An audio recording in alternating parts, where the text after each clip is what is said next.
Nama Om Vishnu Padaya, Krishna Preshtaya Bhutale, Srimate Bhakti Vedanta Swamin Iti Namane, Namaste Saraswati Deve, Gauravani Pracharane, Nirvishesha Shunyavadi, Paschatya Deshatarane.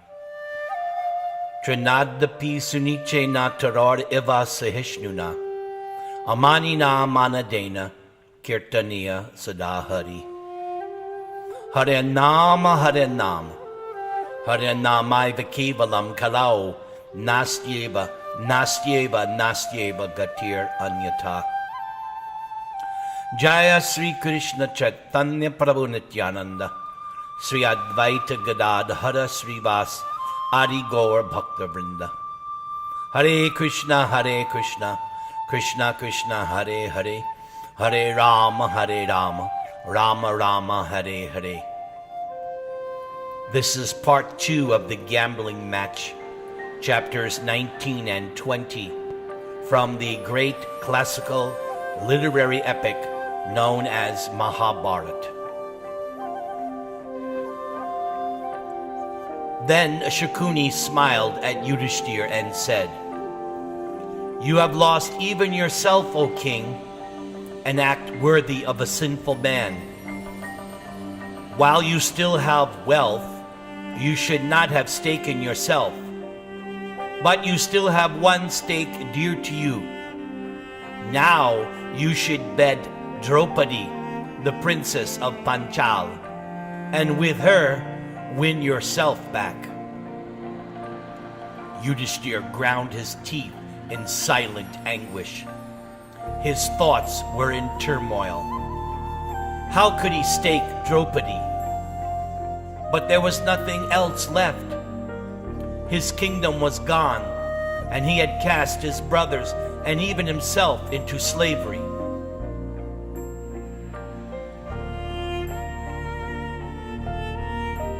That had been a terrible mistake. How had he let himself get so carried away? Now Draupadee was his only chance to turn things around. He had to bet her. What else could he do? What shelter did she now have anyway? All her husbands were lost. Confused and praying fervently to Krishna, the Pandava looked up at the laughing Shakuni. "I shall now stake she who is neither short nor tall, neither lean nor fat, who has bluish black curly hair, and whose eyes resemble the leaves of an autumn lotus. That princess whose fragrance is like a lily, and who is as beautiful as the goddess Lakshmi, who possesses every accomplishment, who is the last to take rest and the first to rise due to caring for all of us, and who is such that anyone would desire her. She shall be my final stake." When Yudhishthir said this, his brothers were horrified. The Kuru elders called out, "Fie! Fie!" The whole assembly became agitated, and the pious kings present began to grieve with tears flowing from their eyes. Bhishma, Drona, and Kripa were all covered in perspiration. Vidura sat sighing like a snake. But Dhritarashtra, glad at heart, was unable to conceal his emotions, and he asked repeatedly, "Is the stake won? Is the stake won?" Shakuni's face was flushed with excitement. Once more the dice obeyed his command, and he shouted, "She is won! She is won!" Duryodhan and Karna laughed and slapped their hands together. Mocking the anguished Yudhishthir, Shakuni jeeringly repeated again and again, Oh, you still have one stake dear to you. Bet her, O Yudhishthir, rolling the dice as he spoke. Duryodhan turned to Vidura. Come, bring Draupadi, the Pandava's dear wife. Let her be forced to sweep the chambers. Let that unfortunate woman now live with the serving maids. Vidura retorted, O wicked man, you do not see that by such words you are tying a noose around your neck. Do you not realize that being like a deer, you are provoking the anger of so many tigers? You have placed upon your head 5 venomous snakes. Do not agitate them further, or you will soon go to Yamaraj's abode. Vidura looked around the assembly as he continued to speak. Draupadi cannot be considered a slave just because Yudhishthir lost her after losing himself. He was therefore not in a position to stake the princess. Like the bamboo which bears fruit on the point of death, the foolish Duryodhan wins treasures by dice. Completely intoxicated, he does not see the terrors that this game will ultimately bring. Then Vidura went before Dhritarashtra. You should check your son now, O king, for only low-class men utter painful words which offend others. Kunti's sons never use this kind of harsh speech in which Duryodhan indulges. Why, his behavior is condemned by those who are learned. Stones may float and boats may sink, but this foolish prince, your son, will never heed any good advice. He does not see that dishonesty is one of the fearful gates that lead to hell, and he is thus leading his brothers and the entire Kuru race. He will certainly be the cause of our total destruction. Duryodhan simply laughed. Fie on Vidura! Looking around, Duryodhan saw the chief servant of the palace, and he called out to him, Bring Draupadi here. You have nothing to fear from the Pandavas. It is only Vidura who raves in fear. The Pandavas sat with their heads bowed. In the presence of Dhritarashtra, Bhishma, and Drona, Yudhishthir remained silent, as they had done throughout. He was stupefied now with sorrow. His attachment for gambling had brought about utter ruination. Now, before everyone's eyes, the chaste Draupadi was about to be humiliated. What could he do now? But with the sole exception of Vidura, his elders were saying nothing.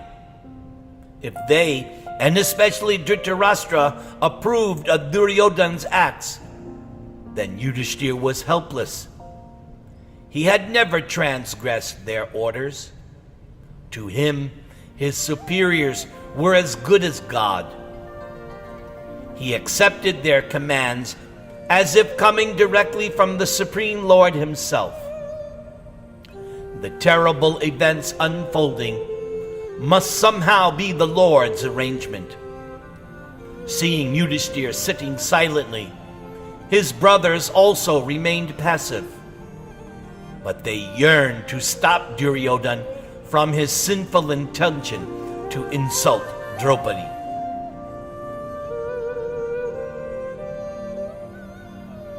Part 2. Dushashan drags Draupadi before the assembly.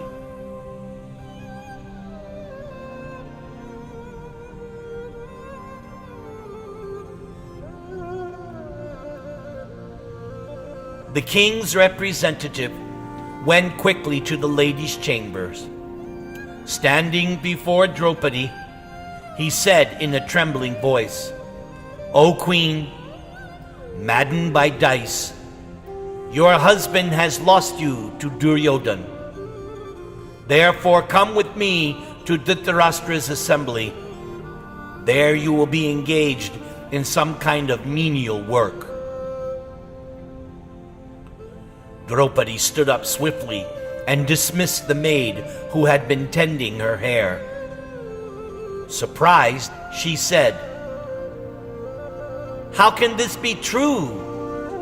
Oh, who would stake his own wife in a gambling match? Surely the king must have been intoxicated. Could he find nothing else to stake?"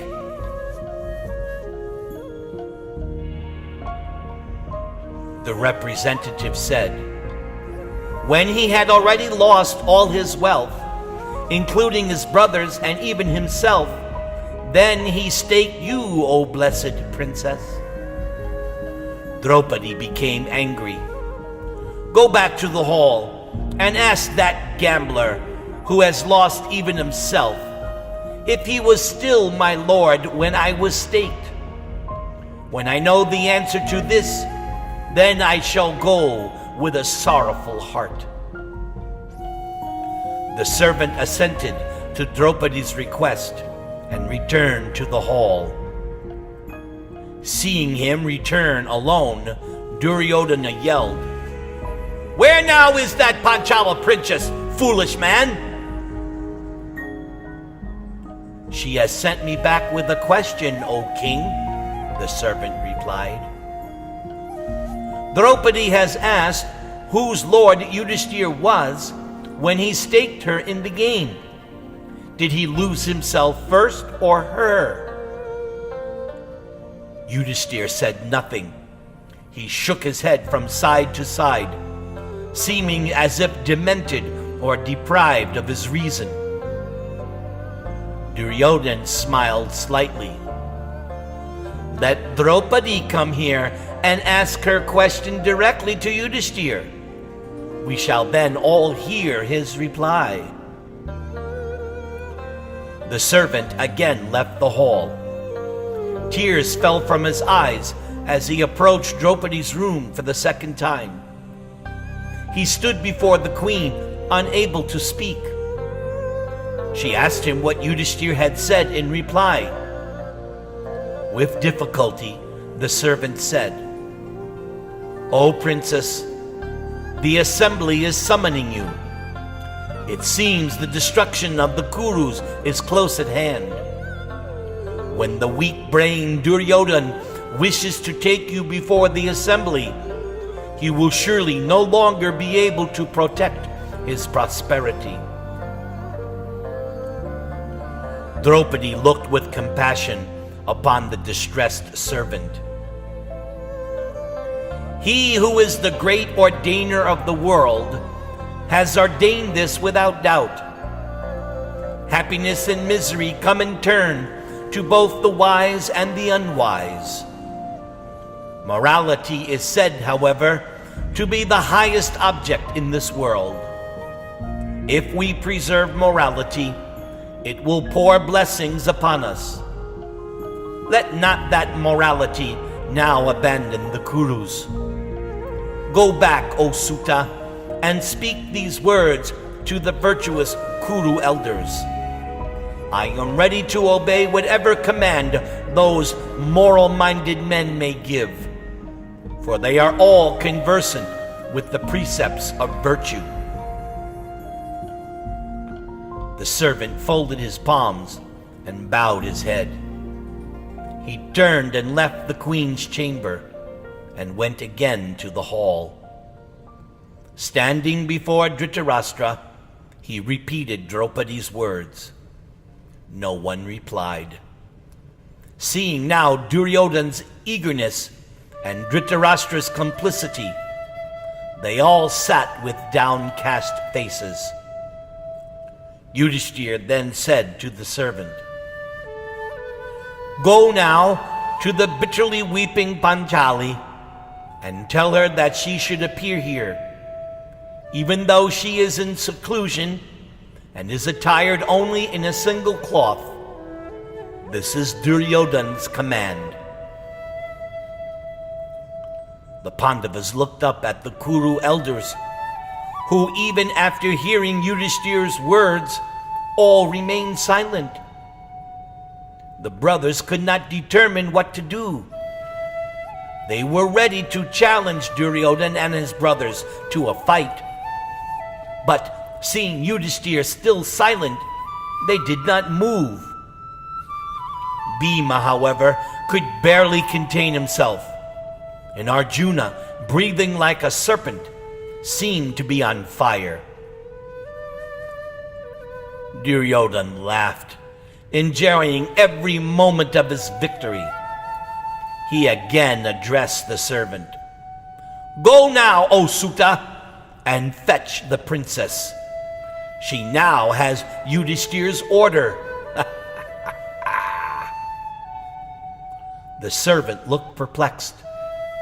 He was always obedient to Duryodhana, but he feared Draupadee's anger. He spoke hesitantly. "What shall I say to the queen, yet for a third time?" Duryodhana snorted angrily. He turned to Dushashan.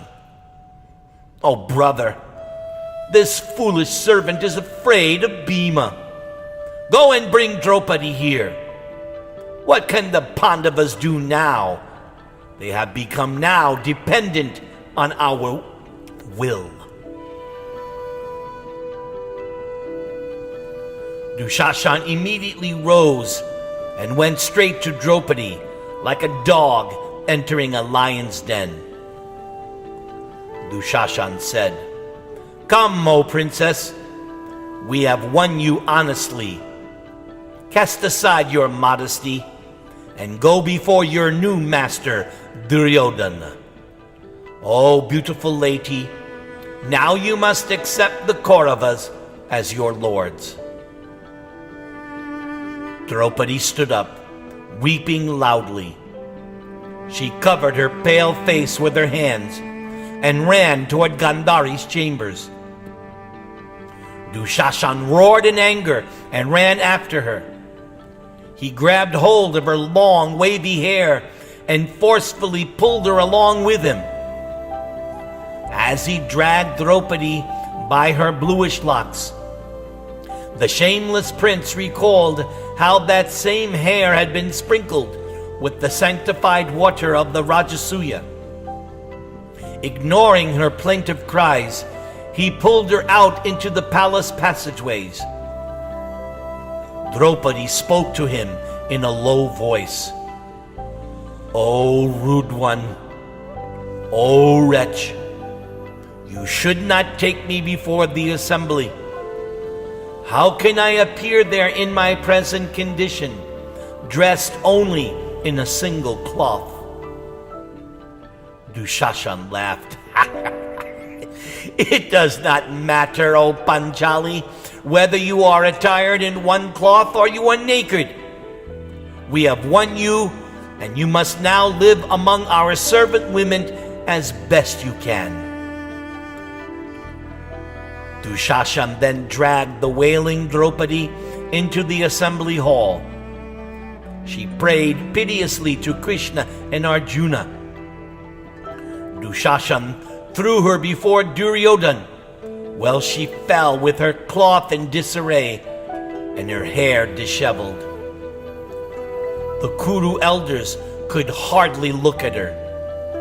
Bhishma, Drona, and Vidura were unable to maintain their composure, and they wept openly. Dhritarashtra asked, "What is happening now? Is the Panchala princess here?"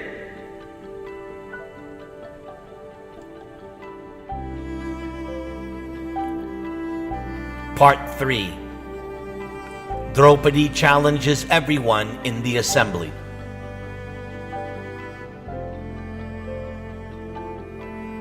Then Draupadi rose up like a flame and addressed the assembly in an angry voice. All the persons in this assembly are learned in the scriptures and are devoted to sacrifice. Some are my elders and gurus. How can I stand before them in this state? The high-souled son of Dharma is bound by the subtle rules of morality. Only those with clear vision can understand those rules. I am therefore unable to admit even an atom of fault in my husband. Draupadi looked toward Dhritarashtra, her eyes filled with tears. By his side, she saw Bhishma, Drona, and Vidura, their faces torn by anguish. Everyone remained silent as she continued to reprimand them. How do you all say nothing as this wretch drags me into the hall? Surely then you are all of the same kind of mind. Shame on you! The Kuru's high morality has been destroyed by this act. Drona, Bhishma, Vidura, and the king himself have lost their greatness, for none of them condemn this most vile deed. Draupadi fell to the floor, crying in helplessness and distress. The slender-waisted princess glanced at her enraged husbands. They were incensed to see her in such a state, and her glance inflamed them even more. Even the loss of their kingdom and wealth did not pain them as much as Draupadi's glance, which was full of modesty and anger. When Dushashan saw Draupadi look at her husbands, he again dragged her towards the Kurus. "Slave! Slave!" he shouted. Duryodhan, Karna, and Shakuni all applauded Dushashan and laughed along with him. Apart from those three, everyone else in the hall was afflicted with sorrow to see the princess treated in this way. Shaking his head, Bhishma fought back tears and said to Draupadi, "O blessed lady, knowing that one who has no wealth of his own cannot stake that belonging to others, but knowing also that wives are always at the command of their husbands, I am unable to answer the point you have raised. The ways of morality are subtle. Yudhishthir can abandon the whole world full of wealth, but he will never sacrifice morality. Yudhishthir played with Shakuni, even though he knew that no one could defeat Shakuni at dice. Yudhishthir has staked and lost both himself and you, O princess. Therefore, I am confused about this matter." Bhishma looked up at Dhritarashtra, but the king remained ever silent. Draupadi spoke again. Yudhishthir was summoned to this assembly by the king, and although Yudhishthir does not possess skill at dice, he was made to play with a skillful, wicked, and deceitful gambler, Shakuni. How then can Yudhishthir be said to have staked anything voluntarily? He has been deprived of his senses by the contrivances of sinful men acting together. This act lacks all propriety and will be condemned by all wise men. Here in this hall are many leaders of the Bharata race. Let them reflect on my words and answer my question. Dushashan began to harshly insult Draupadi. She wept grievously and looked toward her helpless husbands. Bhima was afflicted beyond all endurance. Finally, giving vent to his anger, He said to Yudhishthir, "Gamblers have in their houses many loose women, but they never stake even those women at dice. They always remain kind toward them. You have staked and lost all of our gems, jewels, gold, armor, weapons, animals, and whatever wealth we have possessed. You have lost even ourselves." Even at this, my anger was not excited. But I consider your gambling with Draupadi simply abominable. Having obtained us as her husbands, this innocent girl does not deserve to suffer in this way. Only because of you, my dear brother, is she now being persecuted by these low, despicable, cruel, and mean-minded Kurus. Although you are my lord, I can hardly control my anger toward you, O brother. Bhima turned his massive shoulders toward the twins. "I shall burn Yudhishthir's hands. Sahadev, bring fire." Arjuna quickly caught hold of his brother. "O Bhima, do not speak in this way. You have never uttered such words before. Your morality has certainly been destroyed by these cruel foes. Do not fulfill our enemies' wishes. Practice the highest virtue and remain obedient to your elder brother. Remembering a Kshatriya's duties, he has played today only on the king's command, and he has played against his own desire. Such an act will surely make him famous." Bhima calmed himself, checked by Arjuna's reproach. He felt ashamed. "You are right, Dhananjay. Our brother has surely acted in accordance with duty. Had I not known this, I would long ago have snatched his arms and burnt them in a blazing fire." Both brothers looked at Yudhishthir in his distress. They knew he felt obliged by the presence of Dhritarashtra and Bhishma. If those two elders did not speak out against what was happening, then Yudhishthir would not object to the proceedings. Duryodhana's hearty laughter rang out again. He was simply relishing the discomfort of his cousins, and he was especially enjoying Draupadi's distress, remembering how she had laughed at him in the Maya Sabha.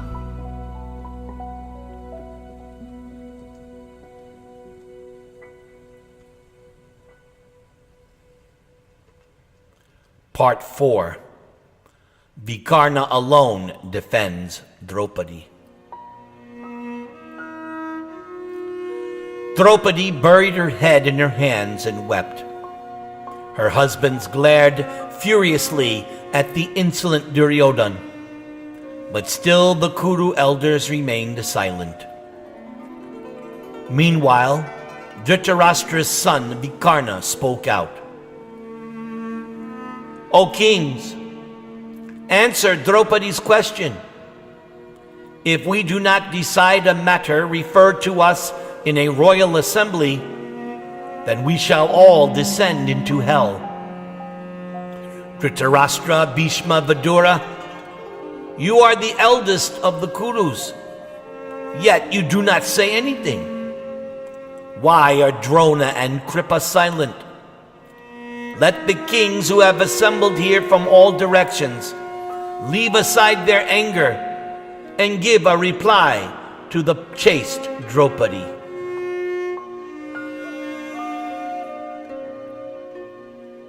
Vikarna looked around the assembly, but still no one spoke. He repeatedly asked that Draupadi's question be answered. Had she been won or not? Was she now the slave of the Kauravas? The silence in the great hall was broken only by Draupadee's sobbing. After another antagonizing minute had passed, Vikarna then said, "If no one will respond, then I shall say what I consider to be just and proper. O best of men, it is said that there are 4 vices to which kings are prone: hunting, drinking, womanizing, and gambling. The man addicted to these vices lives by forsaking virtue. Therefore, that which is performed by one under the sway of any of these sins cannot be taken seriously. Madly under the influence of gambling and urged on by the sinful Shakuni, Yudhishthir staked the princess. She belongs to all the Pandavas and was lost after Yudhishthir had already lost himself. Nor was Yudhishthir playing the game willingly. Rather, the king invited him here only to oblige him to play an unfair match. Considering all this, I say that Draupadi has not been won."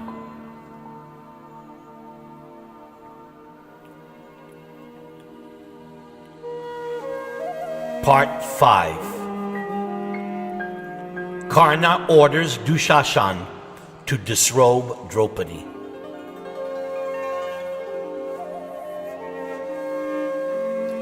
As Vikarna sat down, the assembly was in an uproar. Practically everyone applauded him and censured Shakuni. Karna at once leapt up and waved his huge arms about in order to silence the assembly. His angry voice boomed.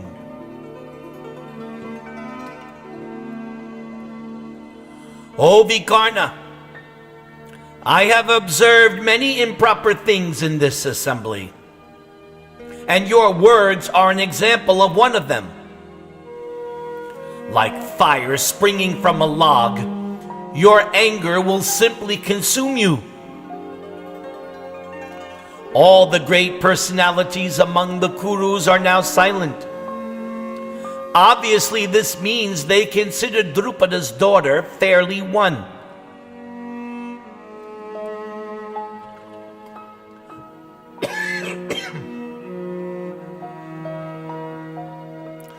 You are immature. Therefore, you rail in anger, even though you do not know the laws of morality. Thus you speak like a fool. Yudhishthir has staked her as a fair bet and has lost her." Karna, like Duryodhan, still remembered his humiliation when Draupadi refused to allow him to compete in her Swayamvara. The pain of that refusal still irritated him.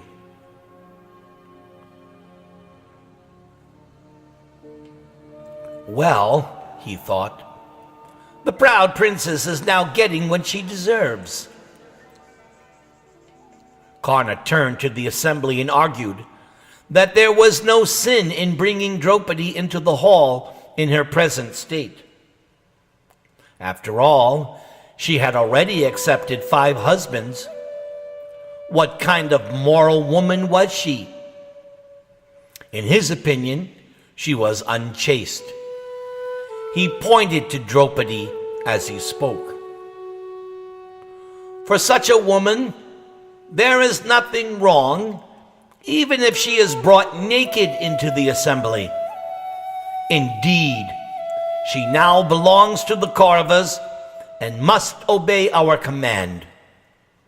Dushashan, why not take off her robes and remove also the Pandavas' royal dress?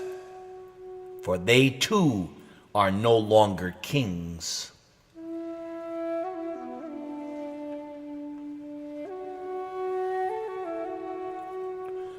Part 6. Krishna keeps his promise by saving Draupadee's honor. Bound by morality, the Pandavas slowly removed their upper garments and threw them down.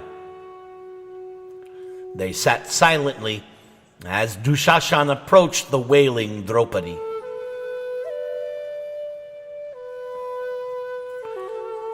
Dushashan took hold of the end of her cloth and pulled on it forcefully.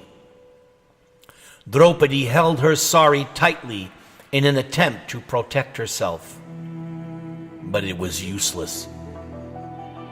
Her strength was nothing compared to Dushashan. She looked again at her 5 husbands. It was obvious that they could not help her. As Dushashan pulled harder, she looked around the hall like a frightened deer assailed by a lion. There was but only one person now who could save her.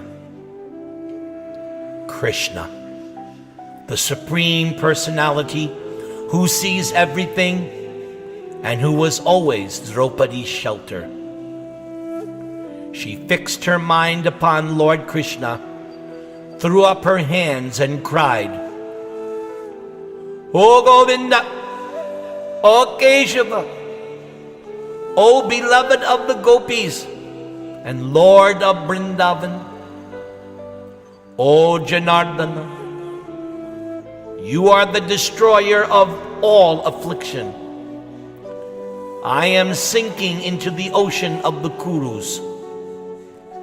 O Lord, O soul of the universe, O creator of the world, save me, for I am distressed and losing my senses in this evil assembly."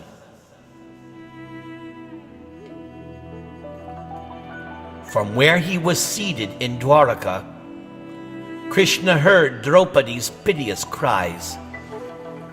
He expanded himself by his inconceivable power and went swiftly to Hastinapur. By his mystic potency, he immediately entered the assembly hall.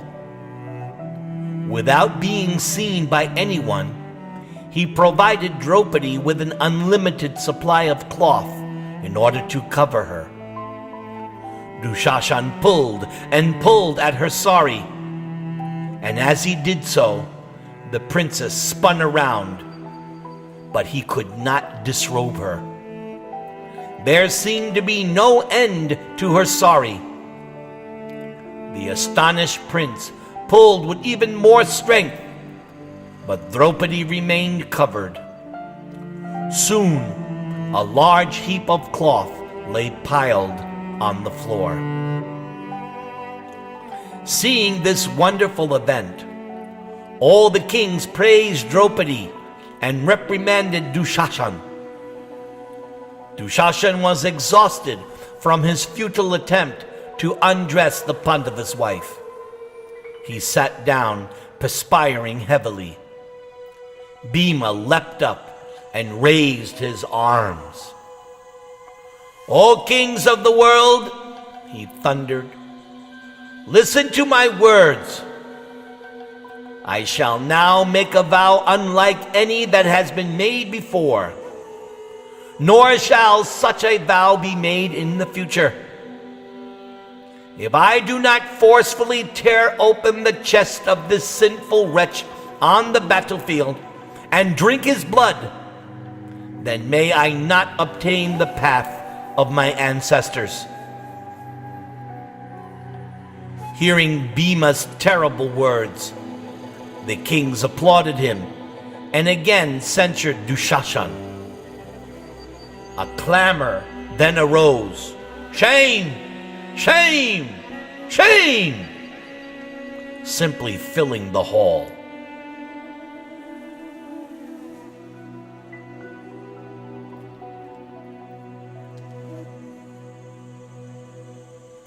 Part 7. Vidura tells a history. Vidura once more brought silence to the hall. He turned to Dhritarashtra and Bhishma. O learned men, you do not answer Draupadee's question, and thus in this assembly we persecute religion.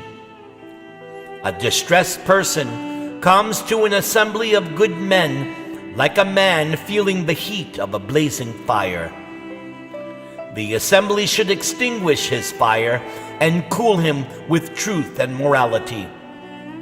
The distressed man asks about his rights according to morality, and he is entitled to an answer. O king, Vikarna has offered one answer to Draupadee's question, according to his own knowledge and judgment. Now you should also reply. Bhishma, Drona, and Kripa looked expectantly at Dhritarashtra. They were unable to tolerate any more from Duryodhan. Still the blind king maintained his silence. Vidura continued. One who knows the rules of morality, but yet sits in an assembly without properly answering a question, receives a sinful reaction. Listen as I recount the ancient history of Prahlad and the son of a rishi named Angiras. Vidura described how Prahlad's son Virochana had once quarreled with a rishi named Sudanva for the sake of a bride.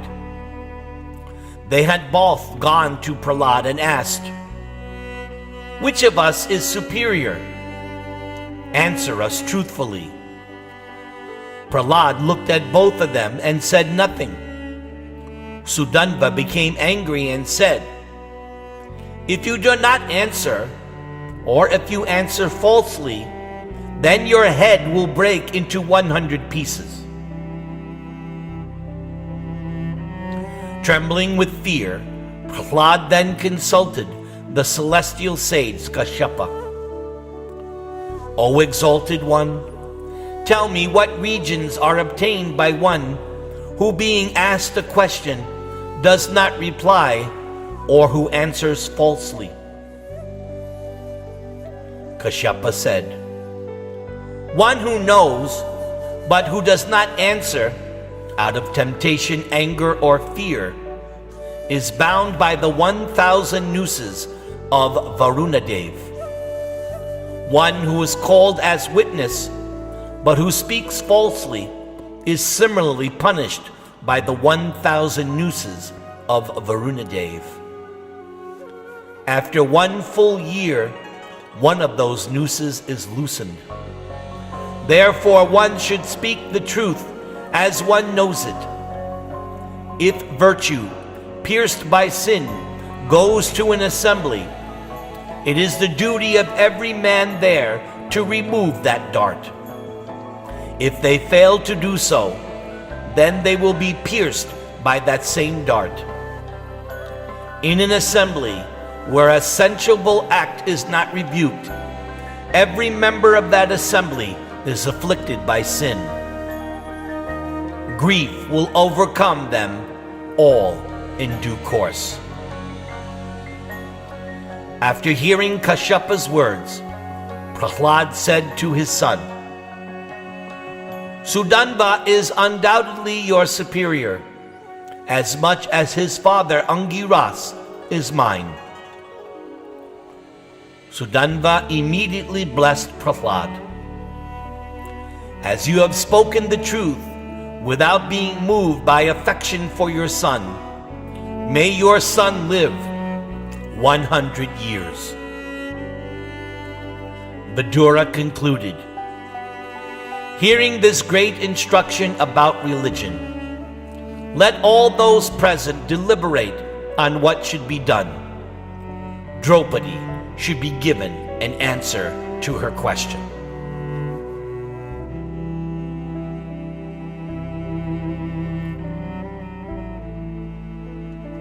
Part 8. Bhishma answers Draupadee's challenge to the Kuru elders. Still, there was silence in the hall. Seeing the Kuru elders saying nothing, and considering this tacit approval of her condition, Karna spoke to Dushashan. "Take the servant woman to the inner apartments."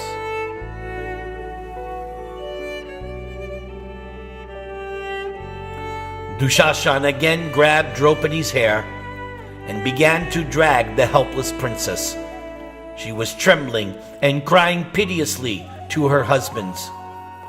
Pulling herself free from his grasp, she addressed the assembly in tearful words.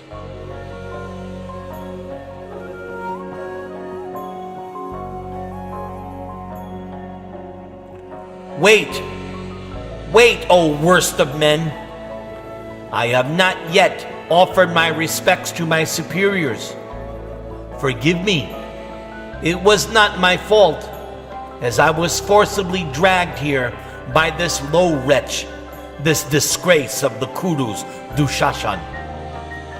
The morality of the Kuru house has been lost forever today.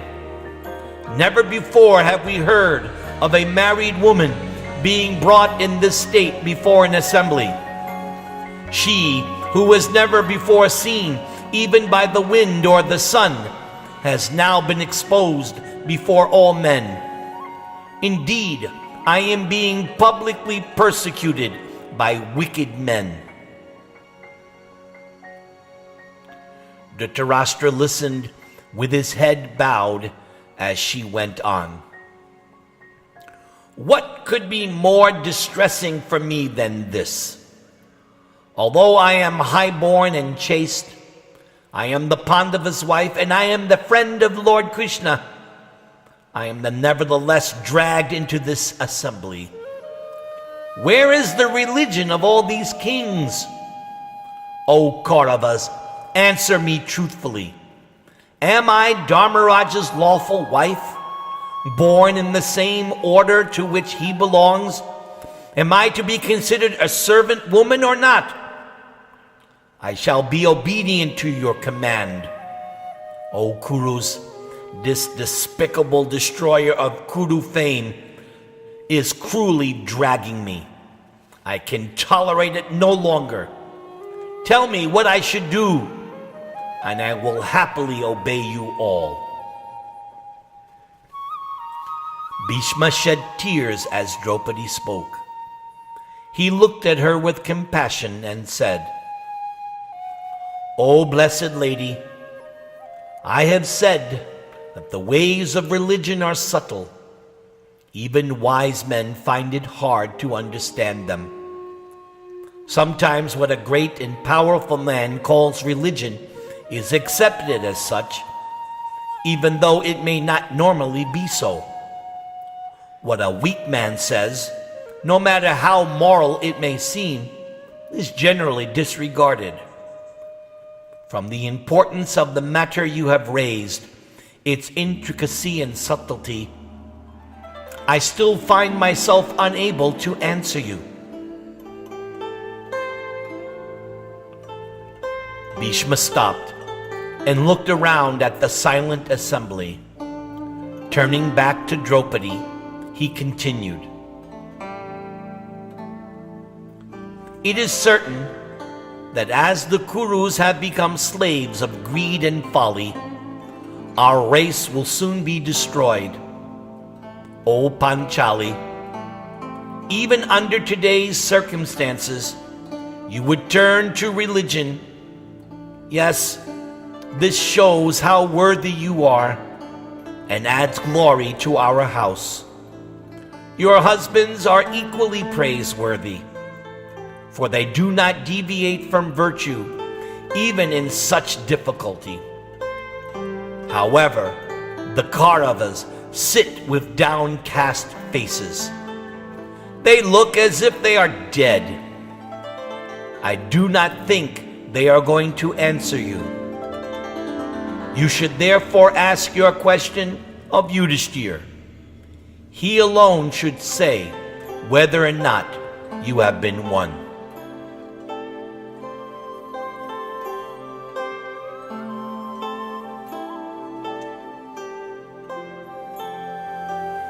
Part 9. Karna responds.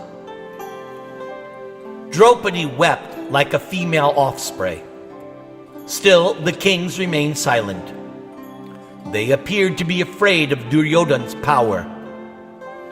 The Kaurava prince continued to smile, even after hearing Bhishma's words. Rising, Duryodhana said to Draupadi, "O Panchali, I agree with Bhishma. The answer to your question depends upon your husband.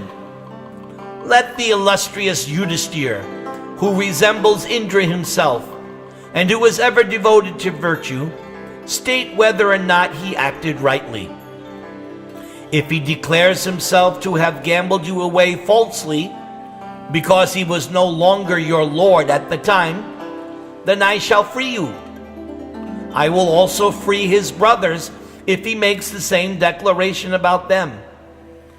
Let Yudhishthira tell us first, however, that he lost his discrimination. After Yudhishthira has spoken, O thin-waisted lady, then you should accept either ourselves or the Pandavas as your lords. All the Kurus here are floating in the sea of your affliction. They are naturally magnanimous. Therefore, looking at your unfortunate husbands, they are unable to answer your question."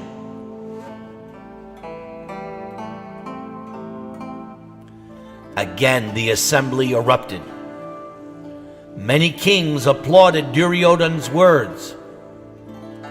Others, however, cried out, "Alas! Aho!" But each now turned to look at Yudhishthira, eager to hear what he would reply. As the hum of voices gradually died down, Bhima stood up suddenly. His voice filled the hall. "If the high-souled Dharmaraj were not our Lord and Guru, then we would not pardon the Kuru race. But he is the Lord of all our religious and ascetic merits. Indeed, he is the Lord of our lives. If he consider us one, then we are one. If it were not so, then who is there among mortal creatures on this earth who'd escape with their life after touching the hair of the Panchal princess? Look at my two arms. They are maces of steel. Having come within their grasp, who could escape? Why, not even Indra himself. Bound by the ties of virtue, and by the reverence due to our elder brother, and because I am being repeatedly urged by Arjuna to remain silent, I do nothing. If but once commanded by Yudhishthira, I would, by my means of my slaps alone, I would kill Dhritarashtra's sinful sons, just as a lion kills a flock of smaller animals." Hearing Bhima speak, Bhishma, Drona, and Vidura said with alarm, "O Bhima, be peaceful, for anything is possible for you." Karna then jumped up from his seat. "It seems that Vidura, Bhishma, and Drona are independent." Karna exclaimed, his face red with anger. "They are always censuring their master and never wish for his prosperity. I shall say what is right in this case. The slave, the son, and the wife are always dependent. Whatever they possess belongs to the master. O Draupadi, you are the wife of a slave who is now incapable of possessing anything of his own. Go then to the king's inner quarters and serve his relatives. Select another husband who will not lose you at gambling. Your husbands are all slaves and cannot be your masters any longer. Obviously, Yudhishthira considers that life and manhood are useless, as he has offered Drupada's daughter as a stake in the presence of this assembly.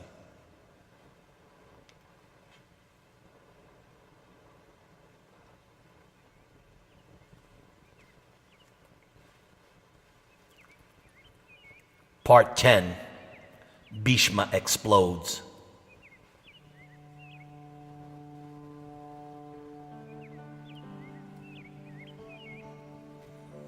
Bhima scowled at Karna.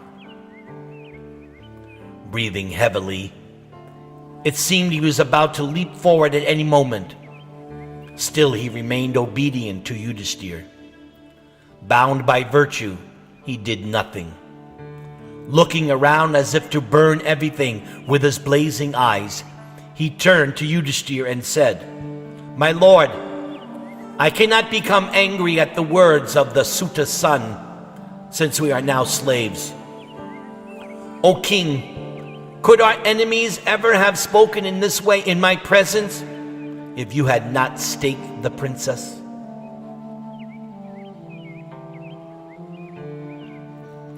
Yudhishthira sat silently. He was stunned. Duryodhana laughed and said, "Come now, O king, tell us the truth. Is Draupadi won or not?" Reveling in his cousin's anguish, Duryodhana smiled at Karna. To further insult and incite Bhima, Duryodhana then uncovered his right thigh, which resembled the trunk of an elephant, and showed it to Draupadi. "Sit here upon the lap of your new lord, O princess. What have you to do with the Pandavas now?" Bhima could take no more. He exploded. "Hear this, you wretch! If I do not break that thigh in battle, then let me not attain the regions of my ancestors." Fire was emanating from every part of Bhima's body as he spoke, and his heavy chest rose and fell like the ocean. Vidura jumped up and addressed the assembly. "O kings, observe now the danger we are facing from Bhima. A calamity threatens to overtake our race. This has been sent by destiny. Dhritarashtra's sons have gambled deceitfully. Now they are quarreling over a woman. This kingdom's prosperity is at an end. Alas, the Kurus have given way to vice. This entire assembly is now polluted by sin. O kings, take to heart the precept I shall now declare. Having first lost himself, Yudhishthira was unable to lose Panchali. She cannot be considered a slave." Duryodhana looked at the agonized Pandavas. "I am willing to abide by the decision of Bhima, Arjuna, and the twins. Let them declare that Yudhishthira is no longer their master, and I will free Draupadi." Arjuna retorted, "Yudhishthira was certainly our lord and master before he began to play. But having lost himself, let the Kurus decide whose master he is now." As Arjuna spoke, a jackal suddenly cried out in Dhritarashtra's nearby sacrificial chamber. Asses brayed in response, and fearful birds cried in all quarters of the sky. Seized by anxiety, Bhishma and Drona called out, "All peace!" Vidura urged the king to do something before total disaster overtook all of them.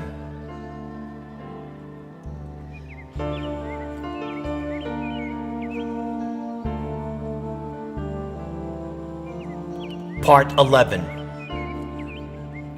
Dhritarashtra offers Draupadi 3 boons. Dhritarashtra at last accepted that things had gone too far. He had remained silent long enough. Raising his hand, he silenced the assembly. Now it was total chaos because of the evil omens. The blind king said, "O wicked-minded Duryodhan, you wretch! You are already as good as dead now. You have insulted a wife of the Kuru chiefs in this way. You have especially insulted the Pandava's wife, Draupadi." Dhritarashtra knew that they now faced grave danger. If he did not appease the Pandavas, then united with the invincible Lord Krishna, they would wreak a terrible vengeance upon the Kauravas. The king attempted to console Draupadi. "O Panchali, please ask from me any favor you may desire. Chaste and always devoted to virtue, you are the foremost of all my daughters-in-law." Draupadi looked up at Dhritarashtra, who had said nothing while she was being persecuted. She knew he had relented only out of fear. Still, this was her opportunity to rectify the situation. She bowed before the king and said, "O best of the Bharata race, if you desire to do me good, then let Yudhishthir be freed from slavery. He is the father of my son, Prativindya. Let not people speak of that boy, born and raised as a royal prince, as if he were the son of a slave." Dhritarashtra replied, "O blessed girl, it shall be so. Ask for another boon, for I am not satisfied by giving you one only." Then Draupadi said, "Free Bhima, Arjuna, and the twins also, along with their chariots and weapons." Dhritarashtra again granted this favor without hesitation. Then he asked Draupadi to request a third boon. This time the princess said, "O king, greed destroys virtue. I dare not ask for a third favor. Indeed, the scriptures ordain that a Kshatriya woman may ask no more than 2 boons. My husbands, being freed from slavery, will be able to obtain prosperity by their own virtuous acts." Karna broke out laughing. "Just see how these great heroes have been saved by a woman.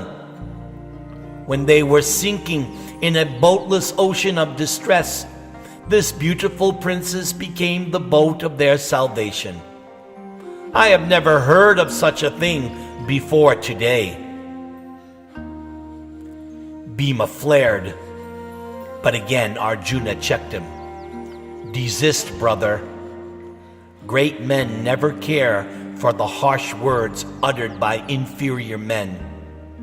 Even if able to retaliate, they do not take seriously acts of hostility, preferring instead to remember even a little good that their enemies may have done them."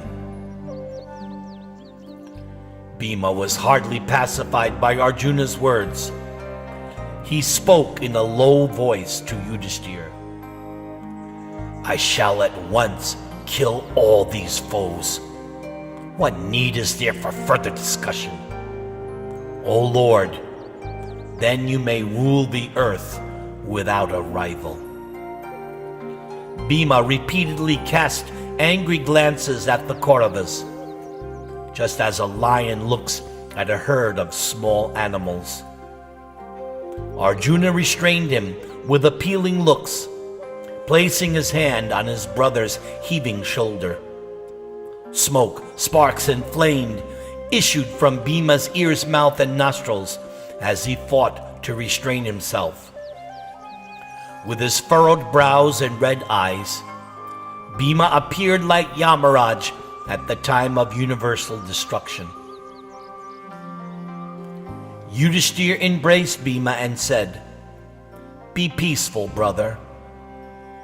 Then Yudhishthir turned to Dhritarashtra. "O king, you are our lord. Command us what we should do now."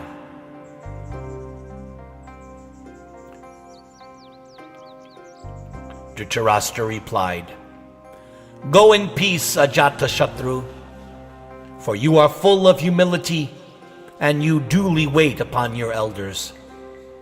You are therefore wise.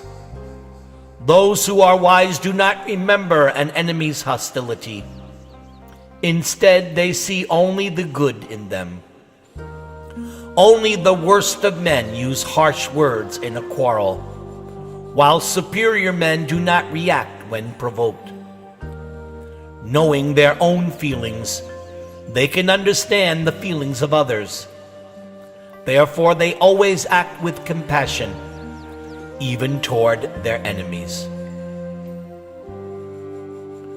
Dhritarashtra then begged Yudhishthir to forget Duryodhana's harshness and to try instead to remember whatever kindness the king and his wife Gandhari had shown him. He told Yudhishthir that he had allowed the gambling match in order to examine the strengths and weaknesses of his children and the Pandavas. The king concluded, "In you, O Yudhishthir, is virtue. In Bhima, prowess. In Arjuna, patience. And in the twins there is pure reverence and service toward superiors. Go then, all of you, and live in peace. Return to your own kingdom. Let there be brotherly love between yourselves and my sons.